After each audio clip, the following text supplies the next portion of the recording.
Okay, let's do lecture 5.2. So this is the lecture on Billingham and Parr on the virtues and vices of online shaming.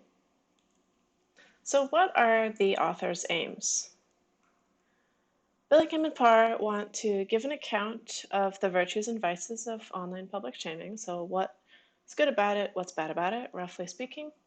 They want to articulate more precisely the conditions under which online public shaming is justified. And they want to show us that online public shaming is rarely actually justified. So the conditions for justification are rarely actually met. Here's what they say. Our aim is to identify pro tanto reasons in favor of such shaming and to consider some of the stringent conditions that it must meet in order to be justified. We argue that using online public shaming against others' vices has some apparent virtues, but that it is in fact currently rarely justified given its own vices. And if you haven't seen this term pro tanto before, the term pro tanto reasons is often used in philosophy and law. And pro tanto literally means for so much, but it just means to a certain extent. So if you have pro tanto reasons to do something, then you have reasons to do something to some extent, or to some extent you have reasons to do something. Maybe not all things considered reasons, but you have some reasons to do something. Okay, so what is social shaming? Social shaming, on their account, is a kind of informal sanctioning. So what exactly does this mean? Well, contrast the idea of informal sanctioning or punishment with the formal kinds of sanctions and punishments that the state has the authority to impose on us. So parking tickets are a formal sanction.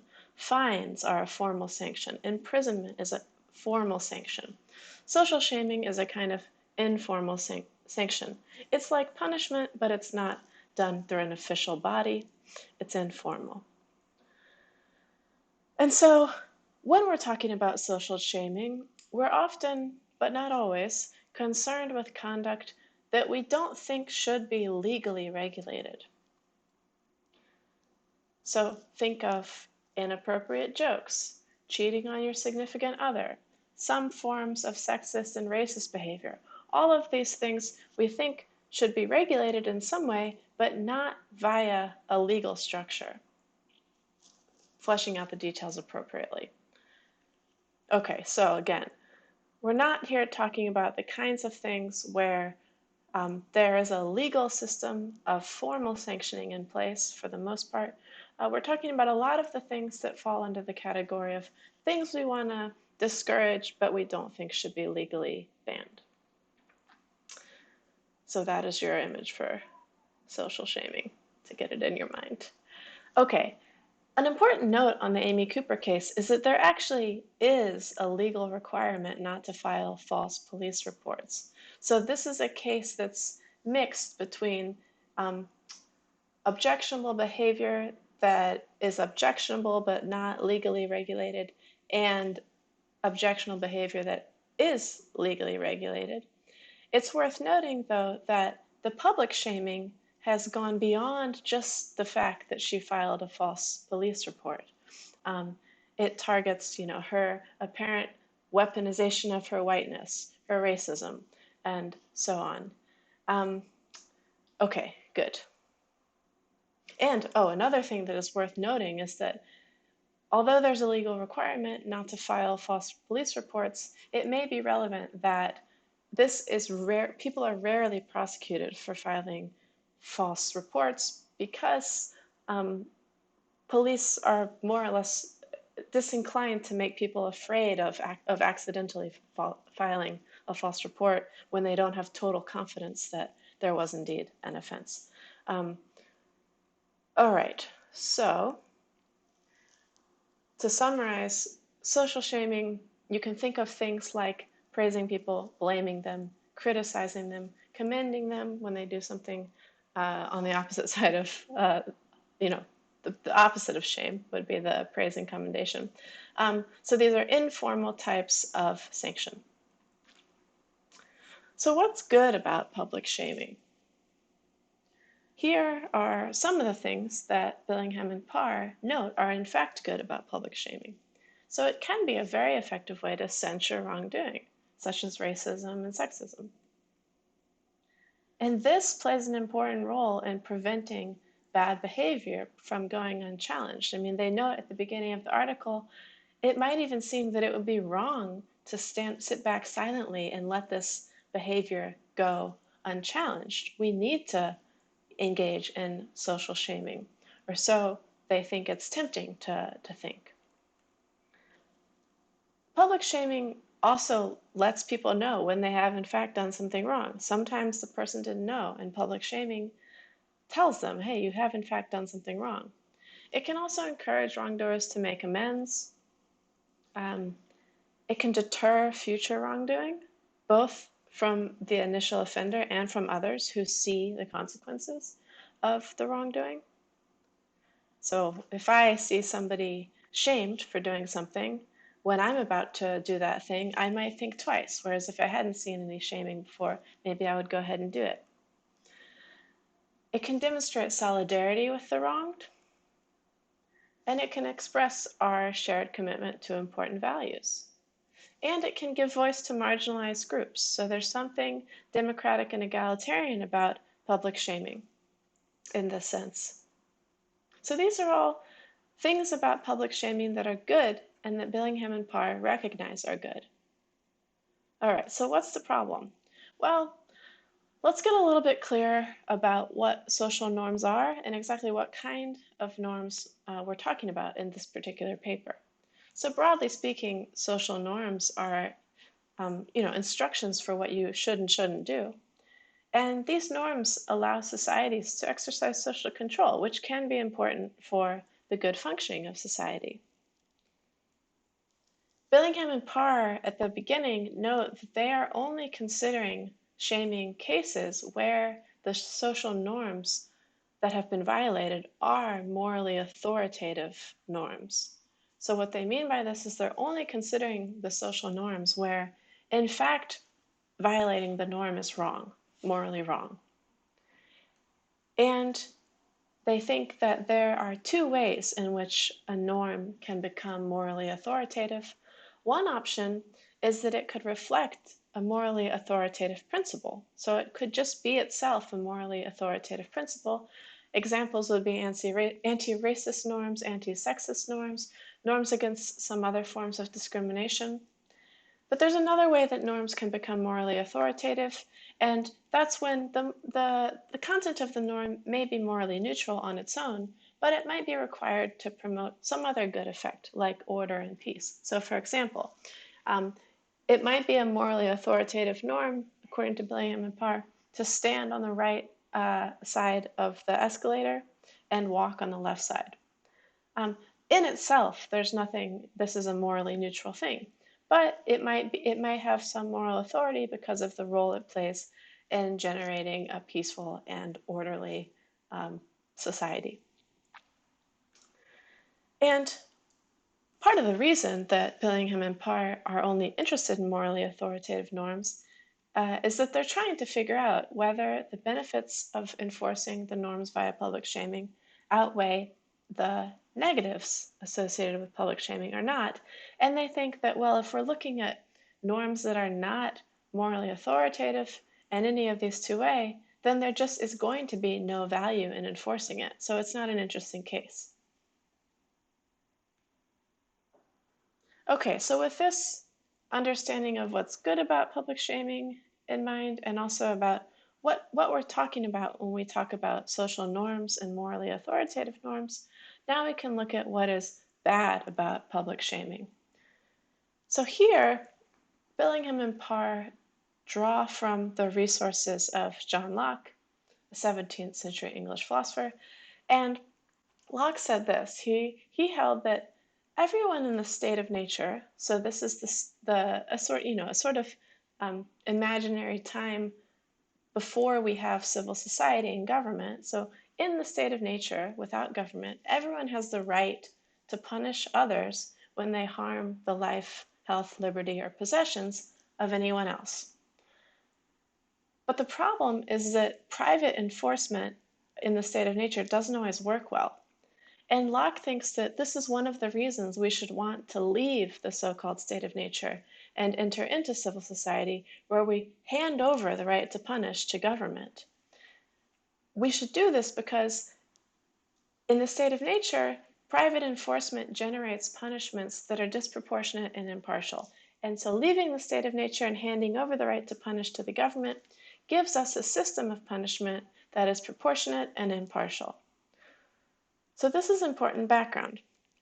Now, one of the problems with public shaming, according to Billingham and Parr, is precisely this problem that Locke identified with life in the state of nature. People tend to mete out disproportionate and partial punishments. We want to be easier on ourselves than is warranted out of self-love, and we want to be harder on others than is warranted because we tend to be passionate and have a desire for revenge. So this is one problem with online shaming for Billingham and Parr. It tends to be disproportionate and partial. But they think there are some other problems with it that Locke didn't identify in the state of nature as problems that pertain to private punishment in the state of nature. So these are twofold. First, they think that it can actually be quite hard to determine whether there was a real violation of a norm. So they were giving the Sacco case as an example, and they said it seems that many people misinterpreted Sacco's tweet, according to Billingham and Parr, that she was meaning to be fully ironic and not racist. And so they think this is a case where it's really hard to determine whether there was even a real violation of the norm at all.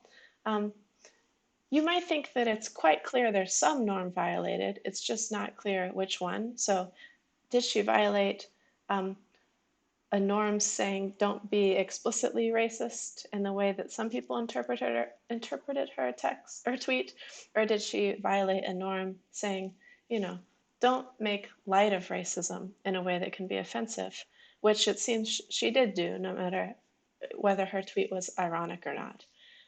But in any case, it can be hard to sort out exactly what's wrong when things are seeming to go wrong. And this is a problem that arises in public shaming cases. The second additional problem that Billingham and Parr mention is that, in fact, when public shaming occurs, disproportionate responses tend to target marginalized groups. So this is a problem of its own. And it's important that Billingham and Parr think we can't just solve these problems with online shaming in the way that Locke suggested we solve the problems associated with private punishment. We can't just leave the state of nature and hand over the right to punish to the government. And the reason for this is that we're talking here about norms which we already have agreed, many of them at least, that they shouldn't be subject to state legal regulation. So the Lockean solution is not available in this case. Okay, so Billingham and Parr identify two important features that we need to look at to figure out whether a case of online shaming is justified. And the first main feature is proportionality. So this arises right out of the discussion of Locke. And the basic idea is that if the shaming response is disproportionate, then it's not justified. But let's look at the details. So they distinguish between two kinds of proportionality. The first is narrow proportionality, and this generates a requirement that people should suffer only burdens that they are liable to suffer. So narrow proportionality has to do with the wrongdoer. And the wrongdoer is liable only to the extent that they have culpably violated a norm. So to culpably violate a norm, basically you need to know about the norm, and you need to have a reasonable awareness that your conduct violates the norm. So if I travel to another society and violate a norm that I don't know exists, I wouldn't be culpably violating the norm in that case. So narrow proportionality is a requirement that the wrongdoer suffer only what they're liable to suffer, only what they deserve to suffer. Wide proportionality is the second proportionality constraint, and this is a requirement that protects third parties who are not liable at all, who haven't culpably done wrong at all. So if you think of actual public shaming cases, it will be pretty clear that a variety of people suffer other than the person who is directly shamed. Family of the shamed suffer, friends, employers, many people who are third parties to the incident suffer. And Billingham and Parr think that these third parties shouldn't suffer too much, and that this is the constraint of wide proportionality. So they make a couple remarks on each of these constraints. So let's talk about them each in turn a bit. One reason that they think online shaming often does not meet the requirement of narrow proportionality is that in shaming cases, it matters how big the audience is. The bigger the audience is, the greater the harm is to the shamed. So the shamed is likely to suffer a lot more if the audience of the shame and all the shamers is very large. And in cases of online shaming, there is a huge audience. And according to Billingham and Parr, this means that more often than not, the distress and suffering and harm that the shamed person suffers goes beyond what they're actually liable to suffer, so what they actually deserve. Thus, the narrow proportionality constraint is not met. The other thing is that Billingham and Parr think that shaming can't really be proportionate in the narrow sense unless it's reintegrative. And what they mean by this is that shaming has to be aimed to some extent at bringing the shamed person back into the moral community. It can't be entirely exclusionary in nature. So it has to be aimed in some sense at rehabilitating the shamed person. And Billingham and Parr think that when we look at what's actually going on with online shaming, it's rarely doing this. It's rarely trying to be reintegrative or rehabilitative. So this, in their view, is also a reason to think that online shaming almost always violates the narrow proportionality constraint. All right, let's look at the wide proportionality constraint a little bit and see how online shaming fares along this dimension of evaluation. So here, Billingham and Parr think that actually the standards for proportionality are even more stringent. And this is just because it's harder to justify harming people who are not liable, so who don't deserve to be suffering for the wrong. And so because online shaming has such a negative effect on family, friends, employers, coworkers, and so forth of the shamed, often the wide proportionality constraint is not met. Interestingly, however, Billingham and Parr admit that in some cases, the overall good consequences of shaming could outweigh the negative effects on non-liable people. So they recognize that there are considerations to be balanced here. So what are the upshots of all this? Well, Billingham and Parr think that if all of this is correct, then it means that people need to be much more aware of the risk of disproportionality and be much more hesitant to engage in online shaming. So this person considering shaming needs to think much more about the harm that she is contributing to and whether or not it is proportionate to what the wrongdoer is liable to suffer and whether or not it goes beyond what harms are acceptable to impose on non-liable third parties such as family and friends of the wrongdoer. Billingham and Parr also comment that in their view, firing is almost always disproportionate, especially in the wide sense. So they think that there should be much more legal protection for employees so that they can't be fired as the result of an online shaming fiasco for that person. The second big feature that matters to the justifiability of online shaming, on their view, is whether or not the shamers are accountable.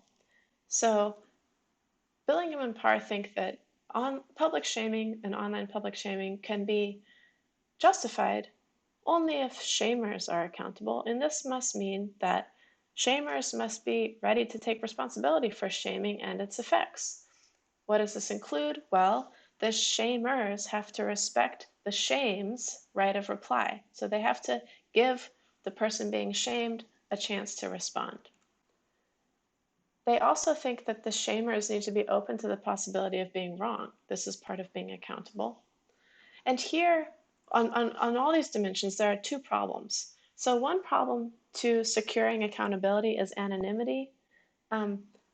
Anonymity online is good because it offers important protections for some people, but it's also bad because it undermines accountability. When nobody knows who you are, you don't need to be accountable, and you aren't accountable in these senses. Second, they think it's a problem for accountability, that online shaming has all these complications that we've already seen come along with collective acts. So online shaming is a collective act, and they note, as we have noted, that it's very hard to determine individual responsibility in these kinds of cases. So accountability just means that the shamers must be able and willing to take responsibility for their part in the collective act, but we've seen it's extremely hard to determine exactly how much harm you contribute, say, if you're contributing to online shaming. So Billingham and Parr don't say that this is decisive evidence against the accountability constraint ever being met. They just acknowledge it as a tricky element here. So they put aside a lot of the complicated discussion about collective acts, noting that we're going to need to have a good account of accountability for collective acts if we're going to have a good account of accountability for public shaming. The lessons then, what are the overall lessons? Well, we should be cautious given both proportionality and accountability concerns. So we should be less eager to engage in online shaming. And Billingham and Parr think that we need much better social norms to govern our online conduct. So they recognize that there's something funny about this because they're saying we need more social norms, new and better social norms to govern how we should enforce social norms online. But their idea is just that we don't actually have a lot of social norms that govern whether or not it's okay to engage in online shaming, what kind of online shaming is okay. These things just seem to be relatively undeveloped. So they think that in order for us to be responding to wrongdoing online in appropriate ways, and in order to engage in online shaming that is justified, we need to have much better social norms about how, when, and how it's okay to shame online than we currently have. Okay, so I will end this lecture with a question for you. And it has to do with how we weigh the different goods and bads of online shaming. So Billingham and Parr say that the good consequences of online shaming may sometimes outweigh the bad effects of harming non-liable third parties. So when they're talking about wide proportionality, they admit that the good effects of online shaming can outweigh the badness of harming a person who is not liable for the wrong. And they point out that this is a principle we already accept in our legal system. So when somebody is sent to jail, inevitably it harms the family members of that person. Those family members are not liable, and yet we accept this harm as something that is outweighed by the good effects of punishing. There are many debates about punishment, about legal punishment, but put that aside for now. Here's my question. Do you think they would be willing to say something similar about narrow proportionality violations? So, for example, could the value of deterrence outweigh the disvalue of somebody suffering more than they deserve? Or could we say something similar about one of the other goods associated with shaming? So, could the value of expressing our commitment to a certain social norm outweigh the bad effects of making the shamed suffer more than they, strictly speaking, deserve to suffer for what they did wrong? Those are the questions I want to leave you with, and we will talk about some of those issues in Zoom class shortly.